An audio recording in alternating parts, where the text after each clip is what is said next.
I, 38 male, been with Madison, 35, for 3 years. We met at a corporate event. She works in luxury retail management. I'm a senior project manager at a tech company. Good money, not great money. Comfortable middle class, you know? Madison always had expensive taste. I knew that going in. Designer bags, shoes, the whole 9 yards. Cool with me. She made decent money, spent it how she wanted. I'm more of a drive the same truck for 10 years type guy. But lately, something shifted. Started hanging with new friends from her Pilates studio. All married to investment bankers, surgeons, tech executives. Suddenly my Toyota Tacoma was embarrassing. My clothes were dadcore. My apartment was giving bachelor vibes, even though she helped decorate it. Last Tuesday, we're having dinner at her place. She starts scrolling her phone mid-conversation. Babe, Brittany's husband just surprised her with a Birkin for their anniversary. That's nice, I said, cutting into my steak. Do you even know what a Birkin is? Some kind of purse. She laughed. Not a nice laugh. Some kind of purse? Jake, it's like the most exclusive handbag in the world. They start at $30,000. $30,000? For a bag. See, this is what I mean. You just don't get it. Get what? Spending a year's car payment on something to carry your wallet. She rolled her eyes. Never mind. Thursday, I'm at work when my buddy Trevor texts me. Yo, you see Madison's Instagram? I check. There it is. Picture of her and her Pilates crew at some wine bar. The caption, when your boyfriend doesn't even know what Birkin means, face with tears of joy, face with tears of joy, face with tears of joy, hashtag middle class mindset, hashtag time for an upgrade. My stomach dropped. Not because of the Birkin thing. Because she hashtagged time for an upgrade. The comments were already flowing. Brittany, girl, you need a man who speaks luxury nail polish. Another friend, some guys just don't have that vision, babe. Madison replied, starting to think you're right, ladies, 100 points. I sat there for maybe 5 minutes. Then typed my comment, but I know what single means. Went straight to Facebook. Changed relationship status to single. My phone exploded within 3 minutes. Update 1. The meltdown. Madison called 23 times in the first hour. I didn't answer. She went from Instagram to text real quick. Jake, WTF. That post wasn't about you specifically. Why are you being so dramatic? It was just a joke with my friends. You're seriously ending us over this? You embarrassed me. Everyone saw your comment. Take it down now. Meanwhile, I'm watching her Instagram story. She's frantically deleting posts. The Birkin post, gone. The one from last week complaining about my basic restaurant choices, deleted. The one making fun of my truck, vanished.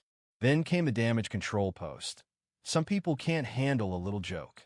Toxic masculinity is real woman tipping hand. Her friend Brittany commented, men are so fragile these days. I screenshot everything before she could delete more. Trevor texted, bro, she's having a complete meltdown in the group chat. He sent screenshots. Madison was ranting to her Pilates crew. He literally ended our relationship over a joke. 3 years down the drain because of his ego.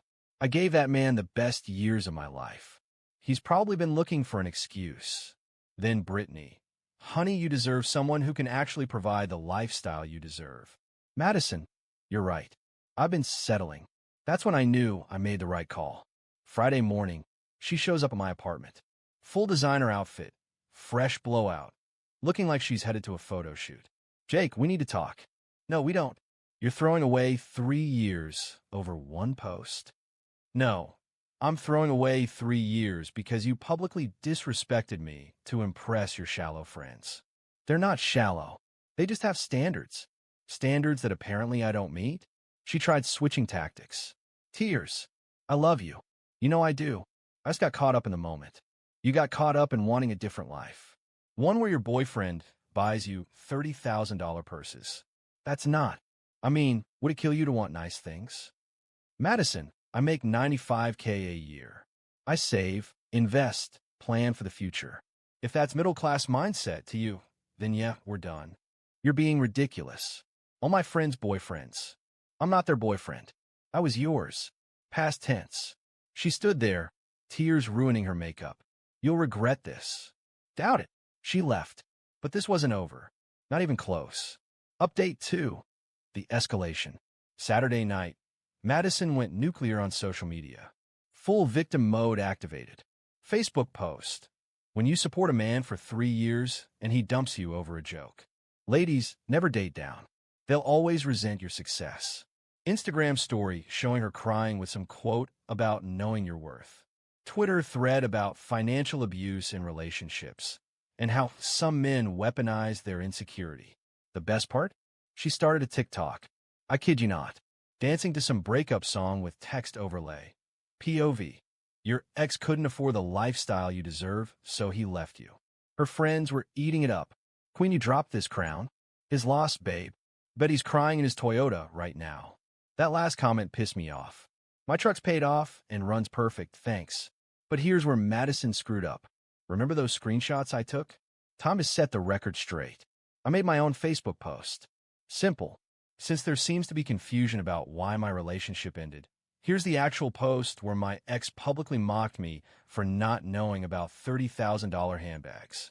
I ended things because I deserve a partner who respects me, not one who treats me like an upgrade opportunity. P.S. I sleep great in my paid-off apartment and drive my paid-off truck with zero shame. Victory and attach her original post and all her comments agreeing she needed an upgrade. The tide turned immediately. My mom commented, "Raised you right. Never let anyone make you feel less than." Her cousin, who I'd helped move twice, wrote, "Wow, Madison, this is who you really are?" Even some mutual friends started calling her out. Madison's mom called me. "Jake, honey, I'm so sorry. I don't know what's gotten into her lately. These new friends." "It's okay, Mrs. K. She made her choice. You were good for her. Grounded her. Apparently, she didn't want to be grounded." Monday morning, the real consequences started hitting. See, Madison forgot something important. Her LinkedIn was connected to all her social media. Her boss, the regional director of a luxury retail company, she saw everything. The posts about trading up, the middle-class mindset comments, all of it. Madison texted me panicking.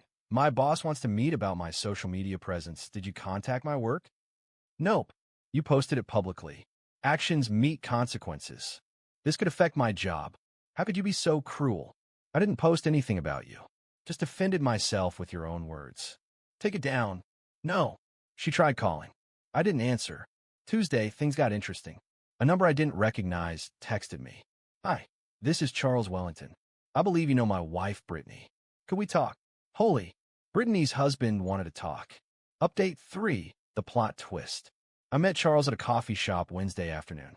Dude rolls up in a Bentley, wearing a suit that probably costs more than I make in a month. I'm thinking this is going to go badly. He sits down, orders black coffee, and says, "Your ex-girlfriend has been a problem." Excuse me? Madison. She's been filling my wife's head with toxic garbage for months. Brittany used to be happy. Now nothing I do is enough. The Birkin I bought her, wrong color. The vacation house, wrong location. It's exhausting. Sorry to hear that, but I saw your post. What Madison wrote. What they all wrote. My wife called you basic for driving a Toyota. You know what I drive when I'm not trying to impress clients? A 12-year-old Honda. Because I'm not stupid with money. I laughed. For real. Listen, Jake. I looked you up. You're smart. Project manager. Good career trajectory. No debt. You know what Madison is? A retail manager living paycheck to paycheck, trying to cosplay as wealthy. She's 35 with no savings, max credit cards, and delusions of grandeur. How do you know all that? Brittany tells me everything after 3 wines. Madison owes her $2,000, by the way. That was news to me.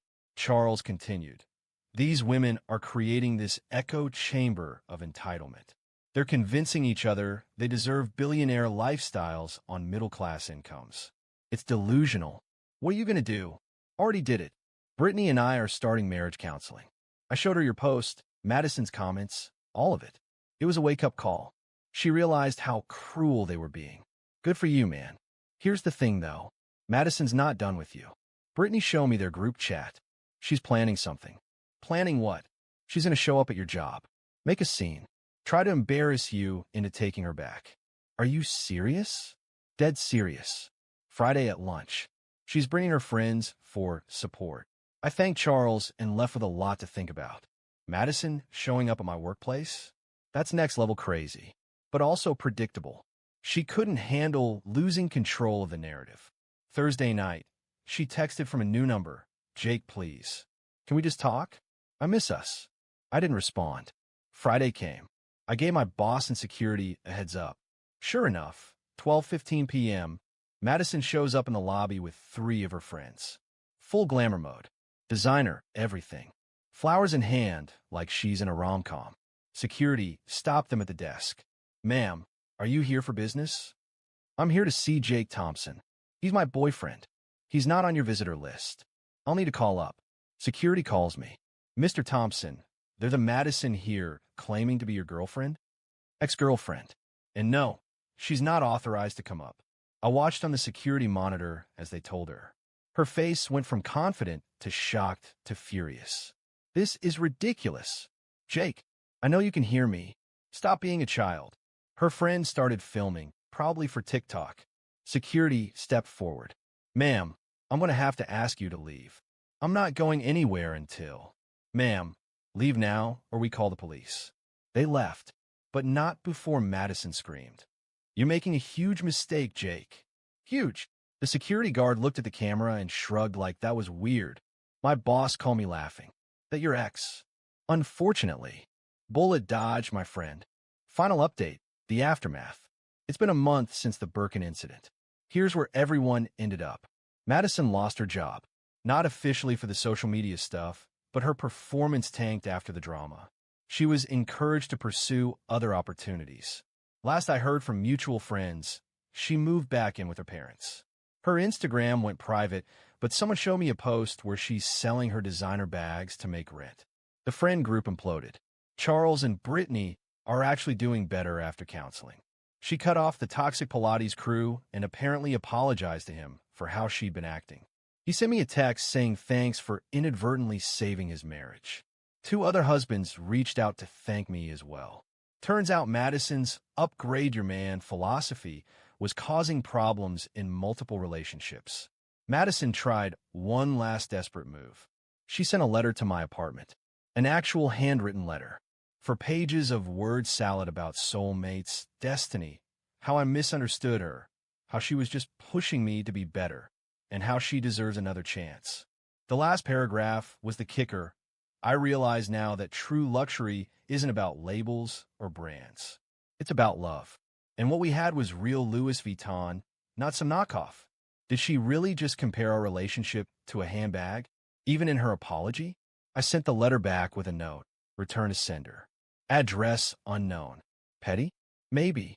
Satisfying? Absolutely. My mom had the best take on everything. Son, when someone shows you who they are, believe them. She showed you she valued appearances over partnership. You showed her you value respect over relationships. You both got what you deserved. The universe has a funny way of working things out. Last week, I met someone at a bookstore. She was wearing jeans and a t-shirt, driving a 10-year-old Civic, and reading a book about personal finance. We grabbed coffee. She laughed when I told her about my truck. Paid off? That's hot. We're taking things slow, but she's already different. When the coffee shop forgot her order, she laughed it off. When I suggested a taco truck for dinner, she said, perfect. When I mentioned I shop at Costco, she asked if I had a membership card she could use. Madison unblocked me yesterday to send one final text. I see you're dating down again. Good luck with that. I replied, I'd rather date down with someone who sees my worth than date up with someone who only sees my wallet. Good luck with the job hunt. Then I blocked her for good. Life lesson learned. It doesn't matter if you know what a Birkin is. What matters is knowing your worth. And that worth isn't determined by your ability to buy overpriced accessories for someone who publicly humiliates you. To all the guys and girls out there dealing with partners who make you feel less than for being financially responsible, you're not boring. You're not basic. You're not settling. You're smart. And somewhere out, there is someone who'll appreciate that you have your priorities straight. Peace out. I'm taking my new girl on a date. In my Toyota. To Costco. Because we both need bowl paper towels and honestly, their hot dogs are undefeated. Edit. Since everyone's asking. Yes, Madison saw this post. She created a fake account just to comment that I'm still bitter and clearly not over her. Lady, I'm over you like my truck is over 150,000 miles, completely fine and running better than ever.